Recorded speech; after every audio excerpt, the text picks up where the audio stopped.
Di dalam kediamannya yang sunyi, Abdul Muthalib terbaring lemah, napasnya semakin berat, tubuhnya terasa dingin. Salah satu putranya, Abu Lahab, masuk membawa semangkuk susu hangat dan menawarkan minuman itu kepada ayahnya.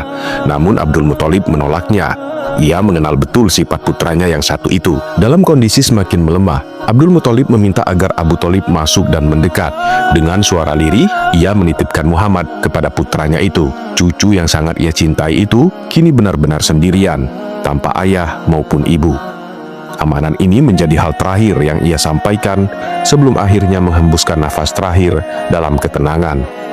Waktu berlalu, Muhammad tumbuh menjadi pemuda yang bekerja sebagai pengembala kambing. Suatu hari, saat melewati pasar budak, matanya tertuju pada seorang wanita. Ia mengenali wanita itu, Suaibah, ibu persusuan yang dulu pernah merawatnya.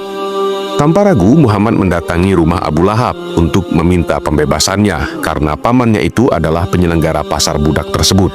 Abu Lahab tentu tidak dengan mudah melepaskan Suaibah. Wanita itu masih memiliki utang yang belum lunas.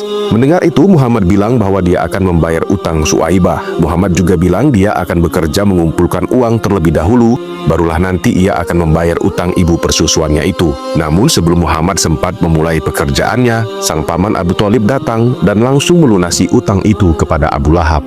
Pada suatu siang yang panas, Muhammad yang sedang mengembalakan kambing-kambingnya dikejutkan oleh suara tangisan dan keributan dari kejauhan. Ia melihat seorang pria yang tengah bertengkar dengan istrinya. Sang istri berusaha menahan suaminya untuk tidak menguburkan putri mereka, tapi dorongan kasar dari suaminya membuatnya terjatuh dan tak sadarkan diri. Muhammad segera mendekat, menggendong bayi itu dengan lembut, dan menatap wajah mungilnya. Ada ketenangan dalam tatapan Muhammad saat ia menenangkan bayi itu dengan lonceng kecil yang selalu ia bawa. Pria yang hendak membunuh anaknya itu hanya terdiam. Tatapannya berubah saat Muhammad mengingatkannya akan kebahagiaan yang seharusnya ia rasakan ketika melihat putrinya nanti tumbuh besar. Perlahan pria itu menahan tangannya sendiri. Keheningan menguasai tempat itu saat Muhammad berlalu dengan langkah mantap, sementara si bayi kini tetap hidup. Muhammad remaja semakin sering menemani sang paman Abu Thalib dalam perjalanan dagang ke berbagai negeri. Namun di balik perjalanannya, bahaya selalu mengintai. Orang-orang yang ingin membinasakannya terus menyusun rencana. Di sebuah negeri yang jauh, seorang pendeta Nasrani di gereja melihat keanehan di langit.